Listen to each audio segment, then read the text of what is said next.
mesa va a estar conformada por dos compañeros, Gonzalo Yelpi y Nicolás Rossi. El nombre es Los avatares de los futbolistas profesionales, enfoque de curso de vida y salud mental. Gonza es el psicólogo que tiene la Mutual y Nico, jugador. Ellos se van a presentar. Voy a hacer una lectura del breve resumen que hacemos siempre y ya los dejo a ellos. El espectáculo quiere héroes, la vida real tiene personas. Y entre ambas, los futbolistas profesionales transitan una carrera llena de transiciones vitales que rara vez se comprenden en profundidad. Desde la perspectiva del curso de vida, la salud mental del futbolista es un hilo que atraviesa etapas marcadas por sueños, incertidumbres, presiones, lesiones, exposición pública y desafíos identitarios. Pero en una cultura dominada por el resultado, casi no hay espacio para nombrar esta dimensión. El desafío es construir un fútbol donde pedir ayuda no sea signo de debilidad, donde la persona se sostenga antes que el personaje, donde el club sea comunidad y no solo dispositivo de rendimiento.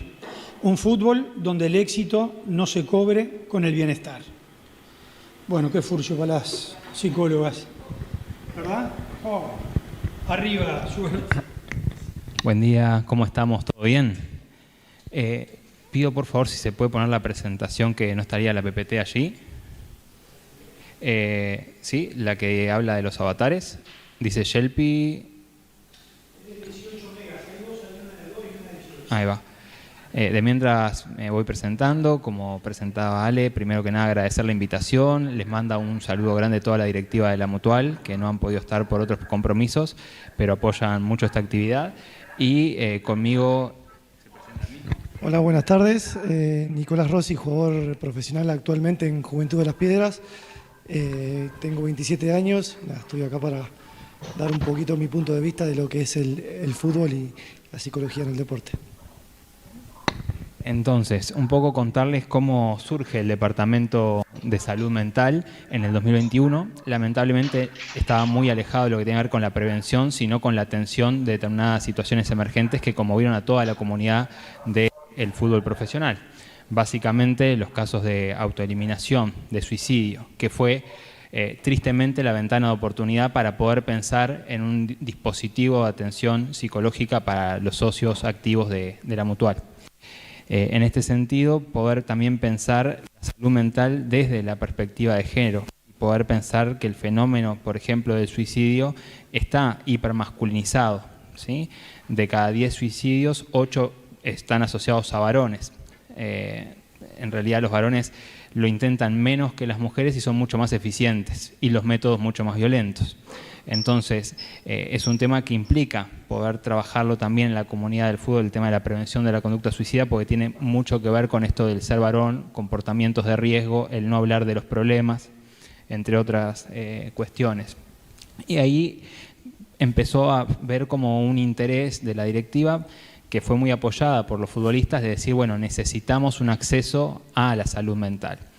Sabemos que el acceso por los prestadores de salud, sea ACE o el subsector privado con las mutualistas, tiene una larga, ¿no?, lista de espera, un comité de recepción que puede entorpecer el poder hacer una detección oportuna y también un acompañamiento temprano. Entonces, en ese sentido, actualmente la estructura del Departamento de Salud Mental de la Mutual está compuesto por 4 psicólogos.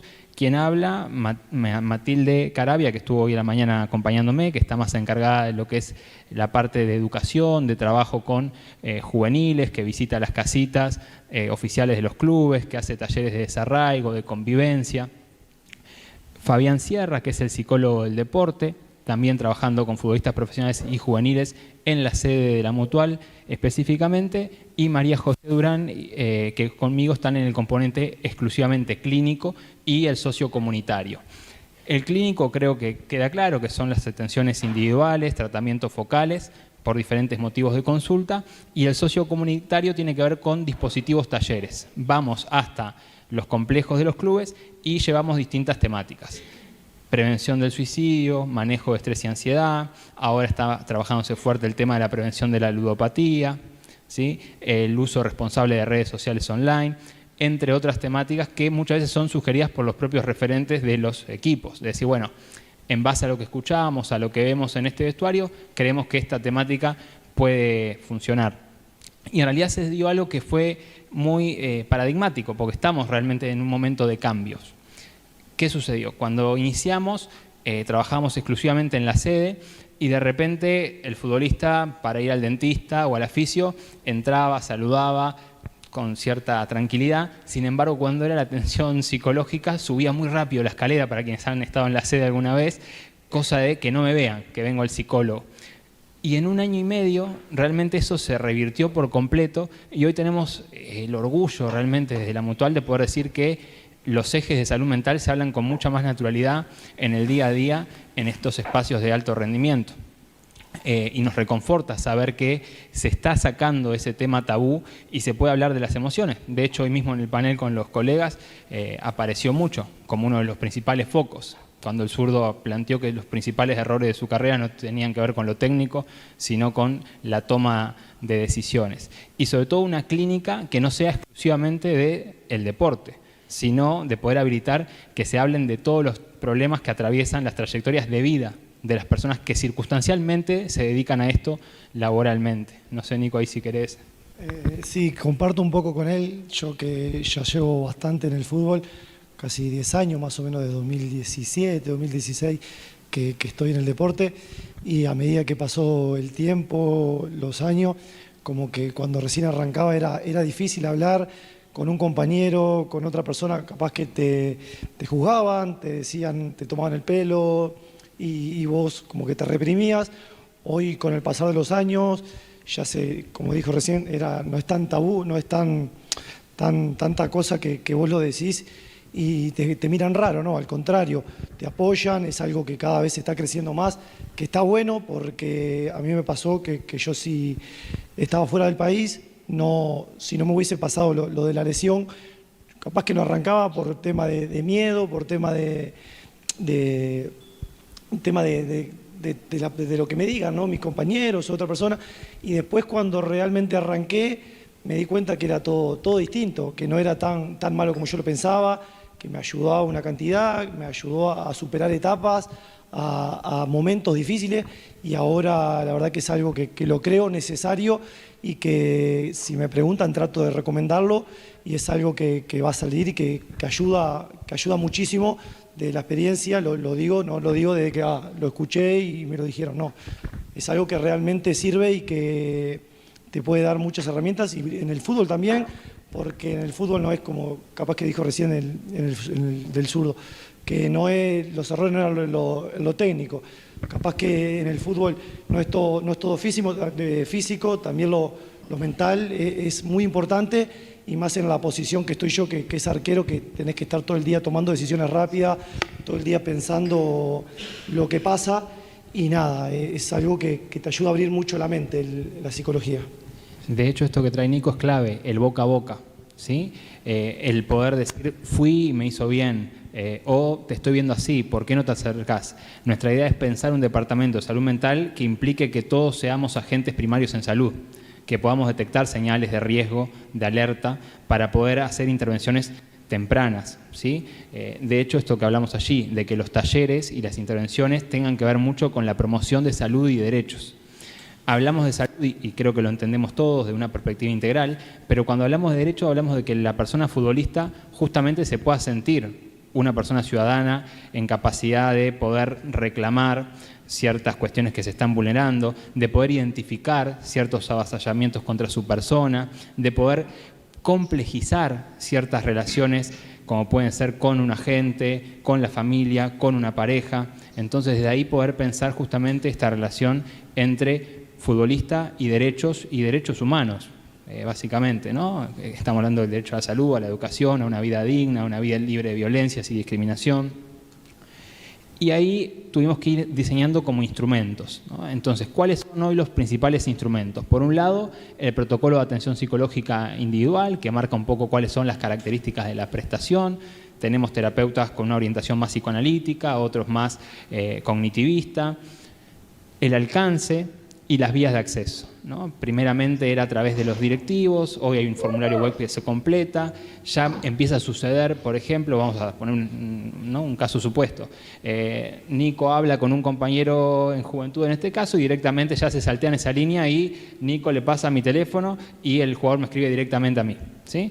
Entonces, a medida que ha avanzado el tiempo hemos pasado de una sola forma de acceder a múltiples vías de acceso. El protocolo específico de atención psicológica ante casos que impliquen una lesión grave, que esto fue aprobado también por la directiva, es decir, bueno, ante lesiones que superan los 6 meses, poder garantizar al menos un año de psicoterapia cubierta que implique todo el proceso de rehabilitación y sabiendo que hay diferentes reacciones. Lo primero que hacemos es un llamado telefónico, ¿sí?, a la persona futbolista que acaba de estar lesionada. Se sabe que las primeras 72 horas son claves para poder evitar posibles respuestas psicopatológicas a nivel de salud mental, pero también sabemos que muchas veces nos vamos a encontrar con una negación.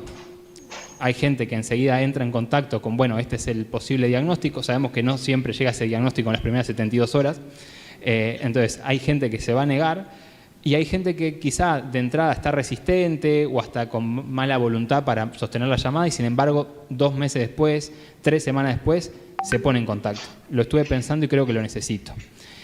Y esto no es nada menor, porque en realidad estamos hablando, otra vez, de varones que ante lesiones graves que incluso implican una intervención quirúrgica pierden autonomía, pierden independencia, y pensemos a nivel del núcleo identitario qué significa eso para un varón en nuestra cultura.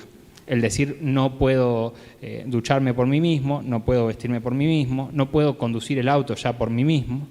Esta idea de reposo o de la asociación con la improductividad, que un poco la colega recién lo presentaba, y vaya que está todo el tiempo presente más allá de la generación de la persona con la que trabajemos, esto de siento que no hago nada o siento que no es suficiente, siento que lo que hace no valgo o que no es valorado, pero ahí no sé, Nico, si querés complementar. Sí, es tal cual lo que dice, te sentís, a mí me pasó, que te sentís inútil, porque por lo general todo lo que haces vos es relacionado al deporte, ir a entrenar, descansar, después ir a un gimnasio.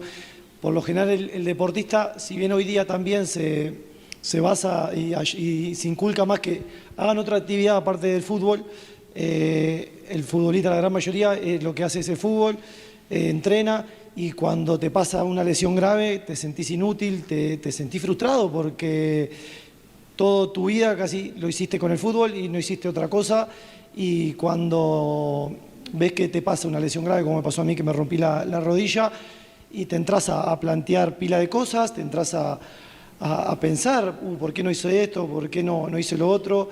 Te negás también cuando te llaman, cuando te quieren ayudar, porque te vuelvo a repetir, te sentís inútil porque capaz que nunca hiciste otra cosa que no sea relacionada al fútbol, y con una rodilla menos no podés hacer mucho.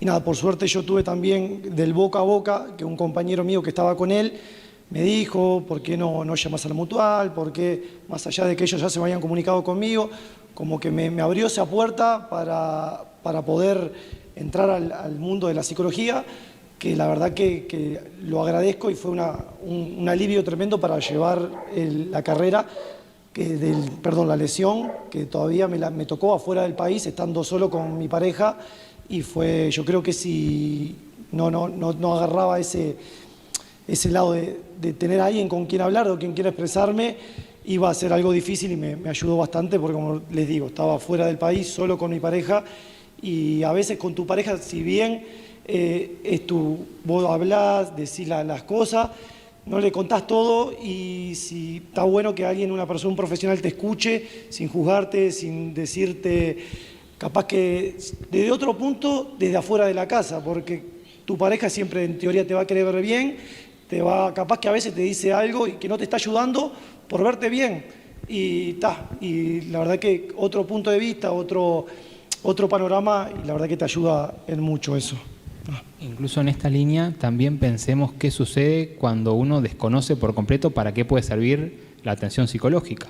Entonces, todo el trabajo psicoeducativo que tenemos que hacer de difusión de en qué puede ser útil este tipo de atendimientos. En este momento, con deportistas de élite, más allá del rendimiento, que para mí esa es como la gran lucha, de no asociar únicamente psicología del deporte a los deportistas, sino también la necesidad de un complemento, porque no son excluyentes, sino que complementarias con la psicología clínica. No necesariamente de forma preventiva, pero sí de cuando hay una situación vital que interpela, que angustia, que moviliza, de poder buscar apoyaturas. Y de hecho, ¿se acuerdan que los chicos que estaban más temprano acá, que le preguntaron a Andrés sobre el maestro Tavares, y que decía, bueno, le preguntaba al entrar al complejo por mi pareja, y esos pequeños gestos van haciendo la cohesión grupal, el sentirse parte? Lo mismo este intento con el protocolo, de quizá para la otra persona puede ser invasivo, vi este fulano que no lo conozco, ¿por qué me llama? Pero es ese pequeño gesto de decir estoy acá, y estoy disponible, y capaz que no es ahora, pero en algún momento está esta puerta abierta por si la necesitas, sobre todo sabiendo que es un periodo extenso y todo lo que va generando hasta por fases. El protocolo de acompañamiento a personas con crisis suicidas, que afortunadamente no se ha repetido desde que estamos trabajando, pero sí es cierto que muchas veces lo hemos tenido que activar. No han llegado a intentos, pero sí a crisis. Y eso puede ser a cualquier hora del día. Me ha pasado estar en enero en plenas vacaciones, 11 de la noche, y que me suene el teléfono y, como dirían los españoles, menudo susto cuando es un directivo de la Mutual, porque sabemos que si es enero y a esa hora no son buenas noticias, precisamente. Entonces también esta activación de la que hablaba, ¿se acuerda el doctor hoy? Que también traía lo de la primera línea 1, más que la llamada, la primera actuación, y esto es lo mismo, de cómo entrenar a todas las personas en primeros auxilios psicológicos. Siempre hablamos de los primeros auxilios médicos, y los primeros auxilios psicológicos los puede hacer cualquier persona que no tenga el título en psicología, y son claves para esta gestión de este tipo de situaciones, más allá de obviamente llamar a los servicios especializados o dirigirse a una puerta de emergencia. Y el poder evaluar aquello que hacemos, ¿no? Toda política debe ser evaluada, entonces poder someter nuestras intervenciones a la percepción de los futbolistas de si les ha sido útil, en qué, por qué, que nos permite ir haciendo revisiones y ajustes a los dispositivos de atención. De hecho, lo comenzamos en un contexto de pandemia, donde había atención psicológica presencial en la sede. En un momento dejó de ser en la sede por esto que les comentaba al comienzo y pasó a ser en nuestros consultorios particulares, también por Zoom, ¿no? Los dispositivos grupales, a veces en la sede de la Mutual, a veces en los complejos, a veces en el turno de entrenamiento y a veces a contraturno, como buscar diferentes estrategias para tener llegada. Y algo que no es menor también, la realización de placas, de materiales de difusión de la psicología para las redes. Y estos materiales salieron en base a lo que salían los talleres. Entonces, hoy si ingresan a la web de la Mutual van a encontrar placas de duelo, recuerden contexto COVID-19, repito, pandemia, de ansiedad, de ciberacoso, de depresión, de masculinidades, de paternidades, de racismo. Entonces hay un montón de cosas que van siendo alimentadas por los propios futbolistas y no son los psicólogos que van pensando, bueno, vamos a trabajar esto porque es un capricho, porque se nos antojó. Ahí tenemos algunas imágenes de los talleres, en un caso Alio, en el otro caso con el equipo de Libres, de la Mutual. Y vamos como a los datos, ¿no? Desde la creación se ha atendido individualmente a más de 300 futbolistas profesionales. Es una muestra realmente muy grande. Ustedes piensan que en la órbita del fútbol profesional son unos 1000 futbolistas. Y decir que en estos años han pasado 300 por el componente clínico individual, solo en el servicio de la Mutual, es un síntoma así de orgullo. Más del 90% varones, ¿sí? Con lo que implica que un varón consulte en un espacio de salud. Todos los datos nos muestran que generalmente los varones consultan de forma más tardía y cuando los casos son más complejos, en salud mental y en salud en general, ¿sí? Entonces, para la mayoría de esos varones era la primera vez que se acercaba a un espacio de consulta psicológica, además, y que muchas veces ni siquiera sabían cómo comenzar una consulta. No sé qué decir, ¿no? ¿Cómo vamos construyendo esa alianza, ese vínculo, ese encuadre también en conjunto? La mayoría de las personas menores a 25 años de edad, lo cual tiene mucho sentido porque hoy en nuestro fútbol el promedio de edad es de 25 aproximadamente, un poquito menos, entonces esto tiene también un que ver.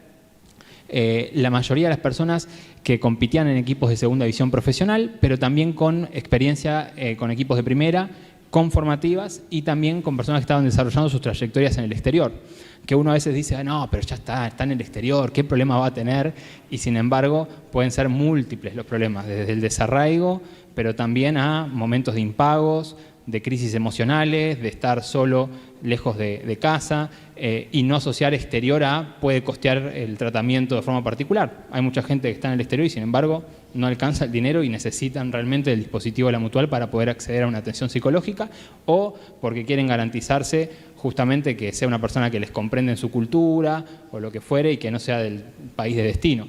No sé, Nico, que supongo que en eso capaz que tenés algo que querer decir. Sí, porque claro, pasa eso que a veces la gente da por sentado de que hasta fuera del país está bien, no pasa nada, y no, al contrario, cuando más lejos estás, afuera de tus raíces, de tu costumbre, de tu tierra, es cuando más necesitas ese apoyo, creo yo, porque si bien podés hacer amigos, podés hacer conocidos, nada, no se compara con la familia, con tus amigos cercanos, con tu gente de tu misma cultura, tu misma creencia, tu mismo, capaz que te entiende un poco más. Y yendo un poquito a lo que decía él, en el momento de cuando te pasa algo, a mí me sorprendió para bien de eso de la primera línea, de la comunicación, de que recibí mensajes de que ni me imaginaba que iba a recibir de gente apoyándome y que yo tampoco necesitaba, sentía que necesitaba su mensaje, que cuando los recibí, mirá qué lindo, llegó así como que si pueden, si también tienen una persona que le está pasando, me pasaba que yo pensaba que no era necesario, ¿para qué le voy a mandar mensaje y no sabe ni quién soy? ¿Para qué le voy a mandar mensaje si no le va a importar? Y no, al contrario, un mensaje o un apoyo, decirle bueno, vamos arriba, que está bien, yo creo que es fundamental y puede ayudar en mucho, aunque parezca poquito, porque me pasó en primera persona, estando afuera, y me llegó un mensaje, te repito, de cualquier persona que ni me imaginaba que me iba a mandar mensaje, y cuando lo vi me llenó el alma, me dio mucho, me dio fuerza, porque, mirá, mandó un mensaje, se tomó el tiempo y me dio ese impulso de no recaer, porque cuando te pasan esas cosas, en cualquier otra cosa, no solamente en una lesión, cuando te pasa en la vida cotidiana, cuando te pasa algo grave, pensás que estás solo, y ahí es cuando más capaz que te hundís o capaz que pensás cosas malas. Y cuando te llega un mensajito capaz de una persona X o de cualquier persona, como que te llena el alma y te da un poco de fuerza y te da ese plus para, mirá, hay alguien que le importa o por más que no le importe, pero que tiene presente y que te da ese aliento. No sé si me explico. De hecho, voy a sacar a Nico un momento en esto de la posición a la que se dedica dentro del fútbol, pero pensar en futbolistas de campo, ¿sí?, que están atravesando lesiones similares a la que le tocó atravesar a él, por ejemplo, y cómo, por ejemplo, si estaba sonando en el ambiente, un buen campeonato, lo que fuere, pasás ya el cuarto mes, ¿no?, a que nadie te escriba. Capaz que de entrada sí, lluvia de mensajes en Instagram, de conocidos, gente random, pero ya el cuarto mes se olvidaron que está hasta en rehabilitación. Y también cómo los cuerpos técnicos van integrando la parte más humana en el acompañamiento a las personas que están en sanidad, ¿no? Porque nadie está en sanidad porque quiere. Estos comentarios que hacen muchos años, y uno lo transmite porque los recepcionan el 1 a 1 en la clínica individual, decir, no se me ha acercado, o en realidad me tiran comentarios mis propios compañeros, decir, ¿cómo te gusta estar lesionado, ¿no?, uno tras otro, ¿qué pasó? O esa idea de, está saliendo mucho, ¿no?, ¿por qué son 3 desgarros seguidos? Y que en realidad hay cosas que no tienen explicación. El por qué a mí y por qué ahora no tiene una respuesta, ¿no? Y esto es algo recurrente, cómo pensar la integración de las personas que están en sanidad en el resto de trabajos con los compañeros, en lo que puedan hacer para no sentirse realmente en mucho aislamiento o soledad o incomprendidos en ese proceso que no solamente es de recuperación física, sino también emocional. Sí, claro, hasta a veces te hacen sentir un estorbo, que estás ahí y otra vez te lesionaste. Y como dice él, uno no se quiere lesionar porque también es trabajo, porque también perdés competencia y también de que pasa el tiempo y ya pasás a ser un desconocido, como dijo recién, de que capaz que te está yendo bien, en tu mejor momento te rompes. Y también, repito, lo hago bastante hincapié en eso, de que tener a alguien con quien escuchar, con quien comentar todo eso, es fundamental. Gracias, Nico, ahí. Y después también esta idea ahí va, que hemos acompañado a personas de distintos departamentos o países de origen, con distintas estructuras familiares, de distinta raza, realidades económicas, nivel educativo, y eso también nos da un mapeo de, bueno, más allá de lo que tenemos en común y de diferente, cuáles son los problemas prevalentes en salud mental, que ahora vamos a ir ahí. Y algo que no se dijo todavía en la jornada, pero también es el poder pensar las desigualdades de clase. No es casualidad que la mayoría de consultantes sean de la segunda división profesional, que sabemos que la mayoría cobra un mínimo, que están con mucho más estrés de llegamos o no llegamos a final de mes, de cuántos meses nos deben, engancho, contrato, no engancho, el hecho de que en nuestros mercados regionales la gente firma por lo general por una temporada, ya es un factor de estrés. O sea, lo tenemos medido. Ahora, a partir de finales de noviembre hasta mitad de febrero, incrementan los números de consulta. A mitad de año también se incrementan los números de consulta por esa incertidumbre, ¿no? Y esa incertidumbre que dispara la ansiedad de un futuro donde ya no hay garantías. No solamente no hay garantía para los futbolistas profesionales, ¿no? No hay garantía para casi ninguna persona en el aquí y ahora, ¿no? Esta cuestión que genera como esa angustia que a veces es canalizada en el proceso de consulta. Lo finito. Bueno, sé que tengo trabajo hasta diciembre. Después, no sé. De hecho, la cuestión hasta de la angustia de las fiestas. De muchos futbolistas decir, no sé si me puedo gastar los ahorros en un rico lechón o si tengo que guardar unos mangos porque después hasta febrero, marzo, no sé si agarro algo o si agarro una guita importante. Entonces, son cosas que quizás no dimensionamos, pero que están en la micro cotidiana del día a día y que no siempre son puestas sobre la mesa. Y lo mismo, a veces exigimos cierta nutrición y que el complemento y la creatina. Y bueno, también nos ha tocado acompañar a pibes que no tienen las necesidades básicas cubiertas. Entonces, ¿qué estamos pidiendo?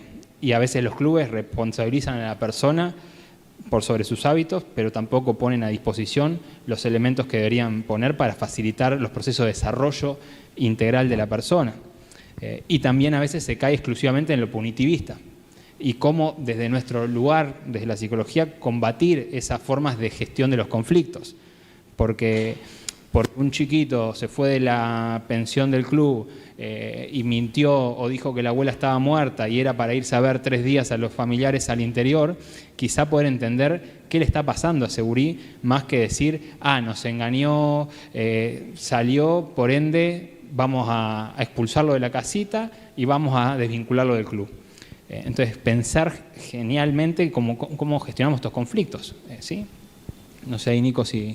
No, que eso es verdad y siempre por lo general se juzga y se radica por lo peor. Capaz que, como dijo él, se fue para el interior porque quería ver a la familia, porque extrañaba y te mintió. Pero vos no te pusiste a analizar por qué quería ver a la familia, qué le pasaba. No, te fuiste, me mentiste, te voy a echar. Siempre en el ámbito futbolístico, siempre como que se es duro y no se analiza la parte psicológica, que es muy fundamental porque tenés que sobrellevar muchas cosas, ¿no? Y no se ve eso. Siempre, bueno, me mentiste, para afuera.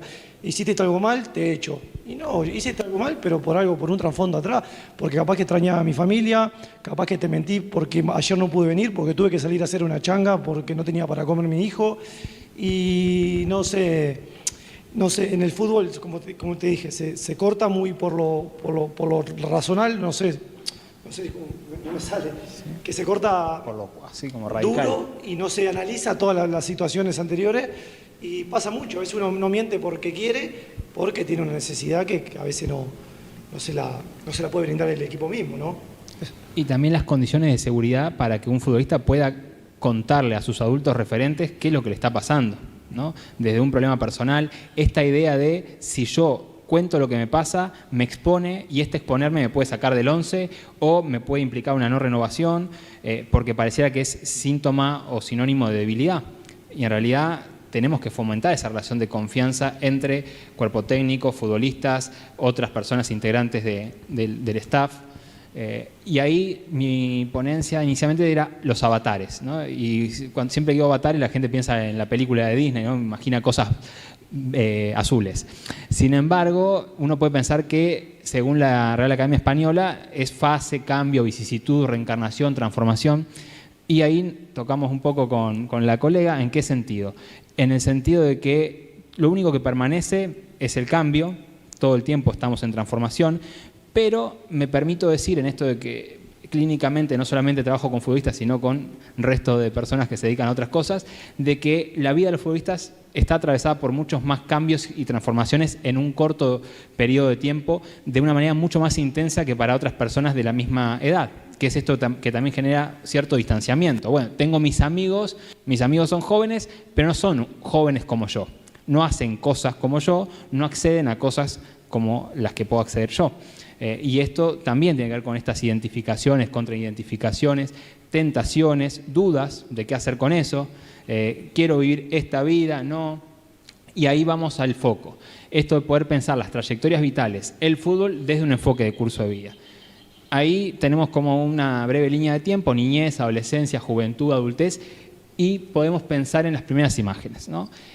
Hay una, que es la primera, que me parece que es clave de poder pensar justamente el ikigai, el propósito de vida o el sentido de vida, con relación a por qué hago esto, ¿sí? ¿Qué significa para mí jugar a la pelota? ¿Qué significa para mí ser futbolista? ¿Qué implica tener este sueño?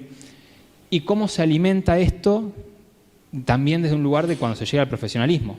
A mí me ha tocado muchas veces estar con futbolistas muy reconocidos que me digan, yo ya no disfruto hacer esto. Lo tengo que hacer porque es mi trabajo principal, porque no ganaría el mismo dinero en otro rubro, pero yo hace tiempo que estoy desencantado. Entonces, como adultos que acompañamos, a veces a otros jóvenes y a veces a otros adultos, ¿cómo promocionamos el encantarse nuevamente? El no perder esa cuestión justamente de la primera ponencia, de lo lúdico, del juego. Y acá tenemos un caso reciente de un niño de 9 años firmando con el Arsenal de Inglaterra su primer contrato, ¿no? Uno podría decir a nivel hasta simbólico de qué puede llegar a entender ese niño que está firmando, qué implica esta mercantilización también de la infancia y esta cuestión de un futbolista reducido a un número o a un producto. De hecho, otra de las cosas más frecuentes es transfer market. Cómo cuando está por terminar la temporada se fijan si le subió la cotización, si no, la preocupación por las estadísticas, por cómo se alimenta ese video que es el currículum vitae del futbolista, ¿no? De la calidad a la que se puede acceder y otra vez más la desigualdad entre los que tienen para pagar un buen editor y los que lo hacen con un amigo, los que lo hacen a mano como pueden, ¿no? Peleándose ahí con las piedras y tal. Entonces hay cosas que van generando diferencias entre una trayectoria ideal, lineal y una trayectoria que es real. Pasan cosas, ¿no? Y no está mal que pasen cosas. Y acá puse un bus de Núñez, en realidad podría haber sido cualquier otra empresa, en esto de los viajes, ¿no? El viaje a veces Montevideo interior, interior Montevideo, Uruguay exterior, exterior Uruguay, esta idea del movimiento y la posibilidad del desarraigo. De golpe tener que compartir a los 12 o 13 años con pibes de diferentes partes del país, con diferentes costumbres, formas de nombrar las cosas, a veces con adultos a cargo que no están formados para acompañar y que son más vigilantes o guardianes que adultos referentes que puedan generar procesos educativos y garantizar una convivencia saludable. A mí me ha dolido profundamente, y Nico ahora me podrás contar, que seguro que tenés varios relatos, pero a mí me ha dolido mucho escuchar pibes de 18, 19 años que están debutando en la primera, que están viendo de los 13, 14 acá y que te dicen, a mí cuando tenía 13, 14 no salía de la casita, iba a entrenar, de ahí a la casita, de ahí a partido, no conocí casi nada de Montevideo hasta que no tuve otras posibilidades o hasta que había alguna familia local que tenía cierto sentido común y decía, pobre pibe, vení, día libre, venite a almorzar acá, venite que vamos a pasear a tal lado, vamos al cine, pero eso también debemos pensar las políticas culturales en las instituciones. Porque si no es una adolescencia que no es adolescencia o es una niñez que no es niñez. Es decir, ¿cómo podemos promover el ocio, la recreación, sin mutilar un proceso de desarrollo como puede ser la adolescencia, donde hay que adolecer? Quizás no podrás salir a bolichear, no podrás consumir sustancias y un montón de otras cosas por este estilo de vida, pero sí debemos garantizarle el acceso mínimo a los derechos culturales, ¿no? De decir, bueno, ¿cómo pensamos que esta persona pueda justamente ampliar su mundo?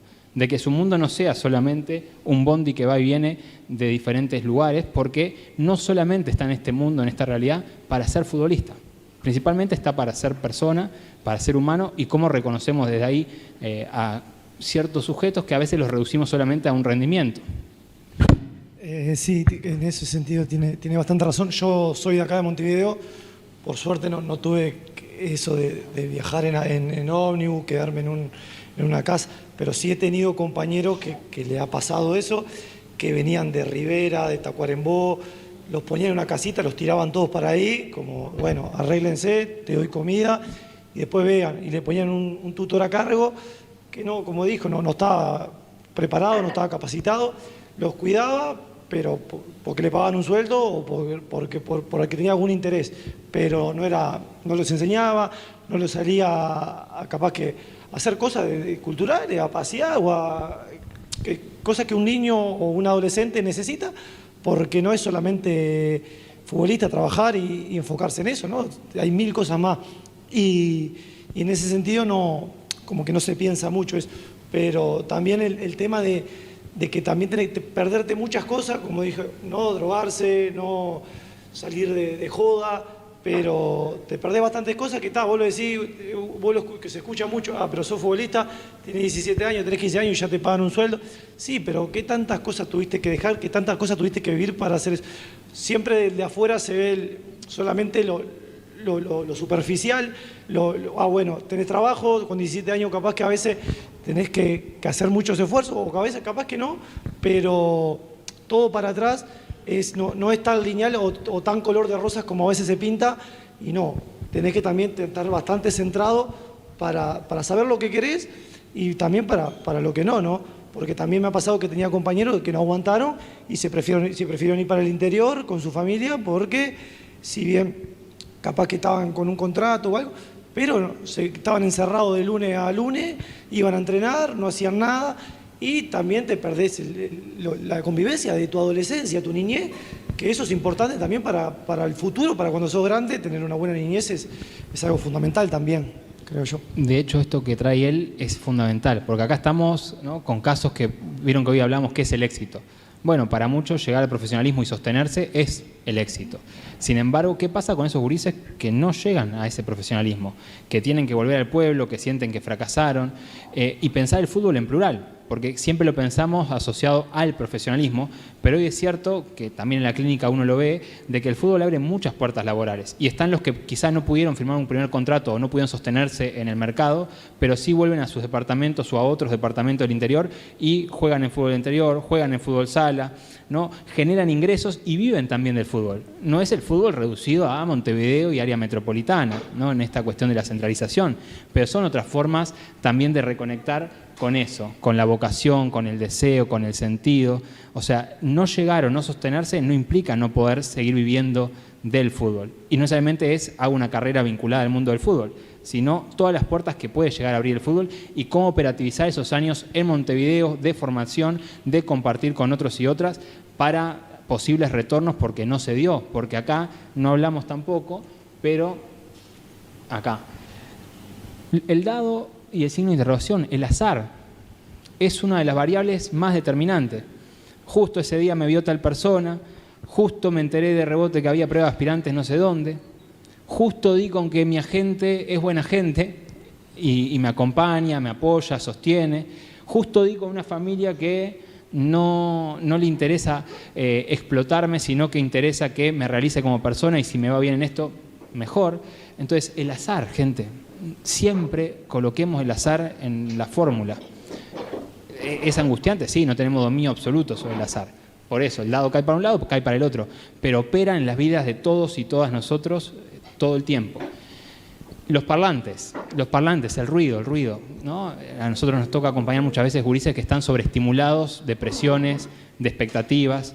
Esta idea del salvarse, que uno lo ve y parece estereotipado y sin embargo aparece todo el tiempo en la clínica individual, ¿no? Ya firmé mi contrato, pero mi sueño es comprarle la casa a mi vieja, es sacar a mi familia de cierto barrio. ¿Y cómo podemos laburar esa cuestión del aquí y ahora? De qué pasa cuando se va todo hacia el futuro, cuando empieza el pensamiento anticipatorio, los pensamientos obsesivos, repetitivos, que también van desgastando el aparato psíquico, las noches previas de que hablaban ahora de las contracturas, ¿no? La necesidad de incorporar hábitos como yoga, como meditación, mindfulness, ¿no? Técnicas de escaneo corporal, cosas que autorregulen a la persona, y también todo el tema de las redes sociales, que hoy es ¿no? Menudo también tema, el tema de la gestión de los perfiles, qué se publica, qué no, qué efectos pueden tener ciertas publicaciones sobre la identidad de uno, cultura de la cancelación, alguien que la pifió, que subió un contenido que no era, ¿no? Lo que le pasó pobre a Baldo hace poco, ¿no? De rebote, ¡pua!, ¿no? Le cayó todo el mundo. ¿Y qué recursos tengo para gestionar todo eso? Porque a veces estamos hablando de personas muy jóvenes, si a uno como adulto le pasara algo así y medio que puede llegar a colapsar, bueno, ¿qué pasa con alguien de 18, de 20, de 22 años que de golpe recibe 1000 solicitudes, 1000 likes, 1000 tipos de propuestas? Entonces, ¿cómo metemos estos temas también en la formación? El uso responsable de redes, la ciudadanía digital bien encauzada, y después los agentes. Capaz que es un poco fuerte la imagen, es hecha por ChatGPT. Pero esta idea también del azar, de que puede generar una cuestión, ¿no?, de mucha rentabilidad económica y muchas promesas, complicado prometer cosas que sabemos que quizás no podemos cumplir y no garantizar futuros que sabemos que no podemos necesariamente garantizar, sí abrir puertas y oportunidades e insistir.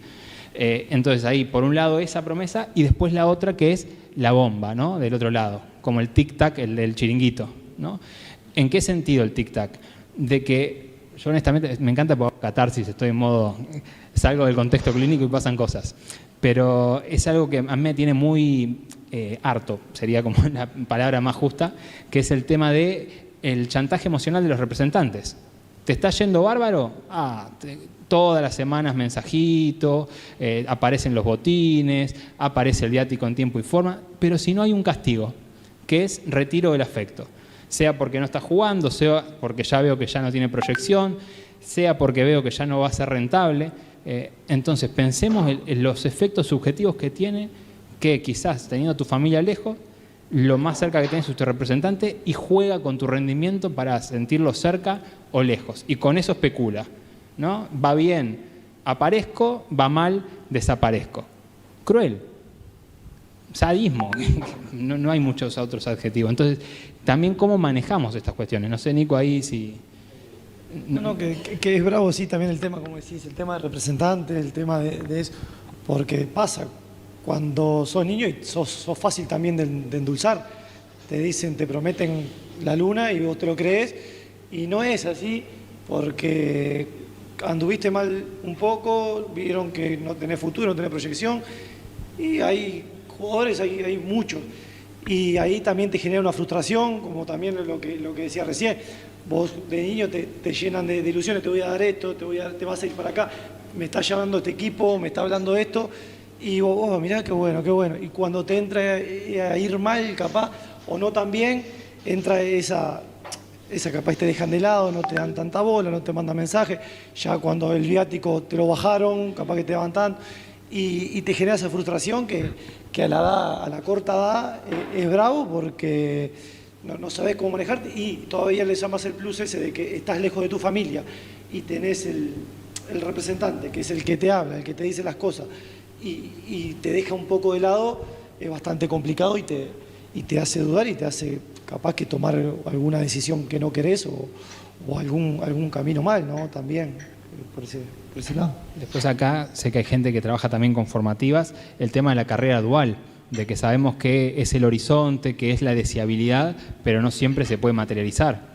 De hecho, la semana pasada tuvimos reuniones con los coordinadores de muchas instituciones y muchos de ellos señalaban esta inconsistencia de las cuestiones de los cambios de horario de práctica, cómo se superponen, ilusiones esenciales de que queremos garantizar mucho más el derecho a la educación de lo que realmente lo garantizamos, y la idea de que ninguno se siente en ese 99% que no llega.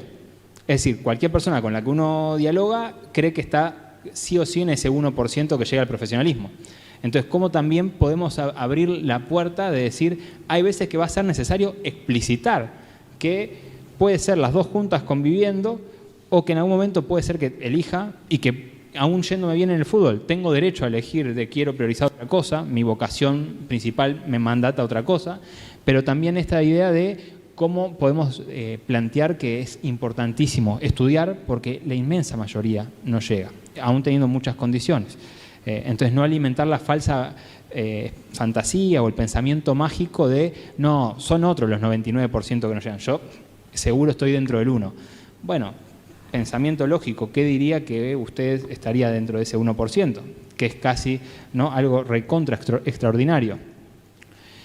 Un problema que estamos viendo mucho, que lo mencioné al pasar, es el del juego problemático, la ludopatía. ¿Qué decía Nico hace un rato? Dice, bueno, como futbolistas nos dicen, no tenés que tomar alcohol, tenés que acostarte temprano, menos aún otro tipo de drogas, que no te vean en la noche, hoy te escrachan una historia, una lo que fuere. ¿Qué va quedando para transgredir? Eso.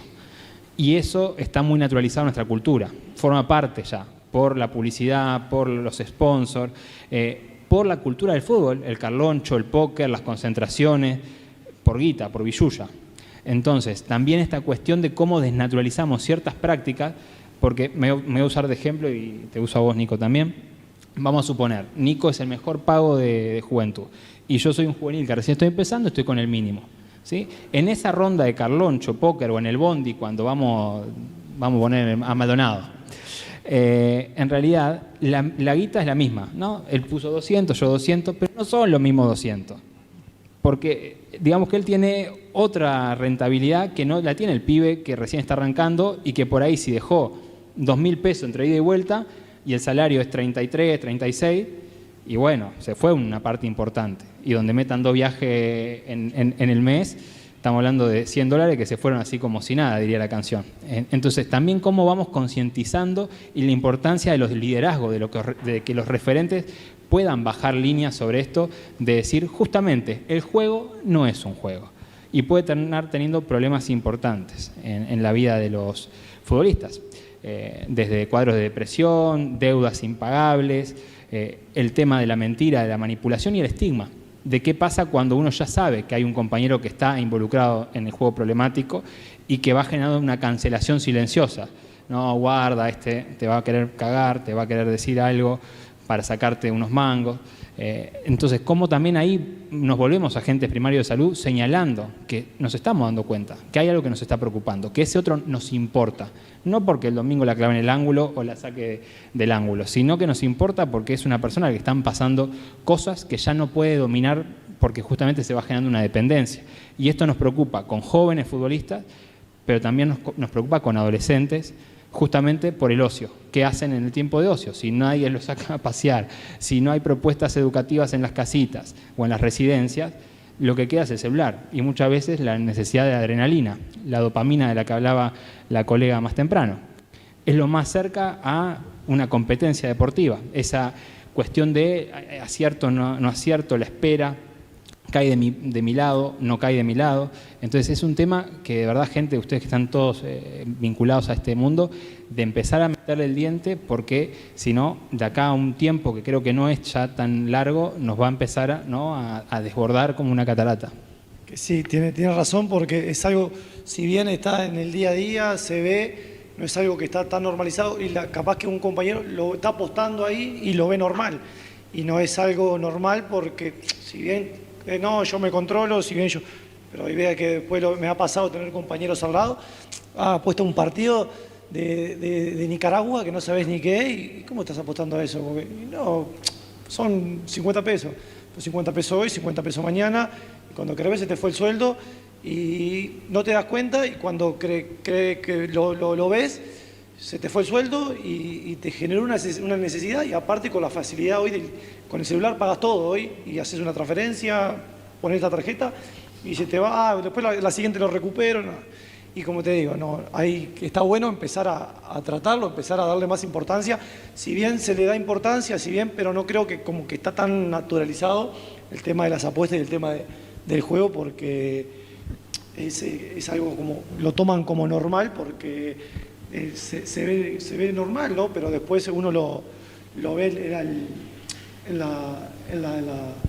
las personas que venden cosas, que sacan cosas que dejan el sueldo, o mismo te piden a vos, que me ha pasado también, de que te piden porque se me enfermó mi hija, y cuando querés ves al hijo con la madre paseando tranquilazo, y escucha qué pasó, y después te pago y no. Y ahí es cuando necesita ayuda, porque tiene un problema grave que no siempre es capaz que una lesión, una lastimadura, y que ese es el tema de la ludopatía o del juego es importante, y está bueno empezar a enfocar en eso también, porque a futuro puede ser un problema grave. Gracias, Nico. Y me piden que vayamos redondeando, así que nos quedamos con esto que es la excepción, el poder campeonar, el poder acumular el logro deportivo, eso que todos y todas hemos soñado alguna vez. También cómo se gestiona esto cuando llega a esta edad, ¿sí? Vieron que todo el tiempo están hablando de, bueno, ¿qué pasa con nuestros campeones sub-20? ¿Qué ha sido de su trayectoria? Bueno, también cómo acompañamos el día después de y todo ese periodo posterior. Y esto que en realidad es la regla. ¿En qué sentido? La probabilidad de atravesar una lesión, sea del grado que sea, durante toda una trayectoria es elevadísima. Es muy difícil que un deportista de élite no termine su carrera profesional diciendo no tuve ninguna lesión. Partamos de las musculares, no vayamos a algo óseo, ligamentario. Entonces, también cómo naturalizamos la posibilidad de atravesar un proceso de rehabilitación y que eso no implica que se termine necesariamente la carrera, pero sí cómo lo integramos en el discurso, porque si no parece que fuera una excepcionalidad, cuando en realidad es una regla, de que muchos chicos, la mayoría, en algún momento atraviesan por esto. El retiro, otro momento que desde el departamento se acompaña como mucho, ¿no? Esto de a qué dedicarse después. Y me quedo con el cómo pensar. El futbolista para sí, o sea, su autoimagen, su autopercepción, su autoexigencia. El futbolista para los otros, qué creencias hay sobre los futbolistas, qué proyecciones, qué estereotipos, qué fantasías y qué idealizaciones. Yo que no venía del mundo del fútbol, no he jugado, me decían mis amigos, los futbolistas, pero ¿por qué van al psicólogo? ¿Tienen problemas? ¿No? Esta idealización del superhéroe, ¿no? Que a mí me pasó mucho en una primera consulta, justamente con un colega de Nico, que en realidad me decía, yo de chiquito juntaba las figuritas y los veía como unos superhéroes, y ahora me toca compartir en algún caso con alguno de esos que yo pegaba en el álbum, y me doy cuenta que al final no eran ni Batman, ni Superman, ni Iron Man, le hacemos chivo a Marvel gratis. Entonces, desde ahí, también poder hacer esta desidealización. Son personas, y al ser personas pasan cosas, y también naturalizar los problemas de salud mental. El futbolista para su familia, que puede ser el acompañamiento amoroso, pero también la principal fuente de presión y de estrés. El futbolista para su representante, como apuesta, inversión, soporte, porque hay de las dos, y a veces al simultáneo pueden ocurrir también ambas. El futbolista para su club, esta idea de empleado, patrimonio. El futbolista como producto cultural, qué hace la globalización con el fútbol y con los futbolistas, y como marketing, ¿no? En cuanto a lógicas de mercado, modelaje, diferentes formas también de incrementar la imagen como pública y también los ingresos. Y me quedo con eso del futbolista como ser humano integral, como sujeto de derechos que viene a combatir ciertos discursos y prácticas que tienden a la desubjetivación y a la deshumanización en este rubro. Dicho esto, Nico, no sé, me parece que te tiro ahí el pase y cerrá vos nomás. Nada, agradecerles por tomarse el tiempo para escucharme, por prestarme atención, por el respeto, y nada, espero que para la próxima que también estoy a la orden. Así que nada. Muchas gracias, gente.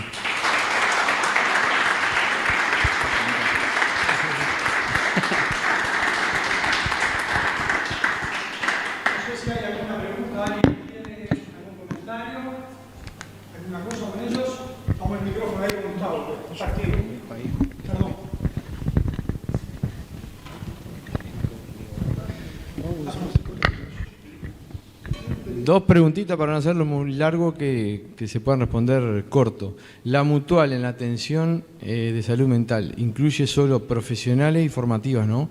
Por ejemplo, OFI no. En este momento es socios activos, formativas en algunos casos, y se está pensando para el próximo año como posibilidad ampliar a familiares, ¿sí? Y a exfutbolistas. Y la otra, yo en una época estuve en el exterior, tuve una situación crítica que casi me vengo, pude solucionarlo, pero no tenía, por supuesto, esa atención que hay ahora. Me imagino que la fluidez con la gente que está en el exterior ahora es mucho más por una videollamada, un Zoom, un montón de cosas, ¿no? Sí, totalmente. Es muy frecuente que puedan o continuar los tratamientos que fueron iniciados en Uruguay y que salió un pase en algún momento de la vida, y también gente que es uruguaya y que está en el exterior y que prefiere, como lo que decía, tener la psicoterapia aquí, y también está empezando a pasarnos de, por ejemplo, vieron que suele haber en un plantel muchas veces uruguayos, argentinos, de colegas uruguayos recomendándonos con futbolistas argentinos para que también puedan acercarse, que ya ahí no es por la mutual, sino de forma particular, pero que es un fenómeno como interesante, esta idea de, che, si querés pongo mi psicólogo a disposición.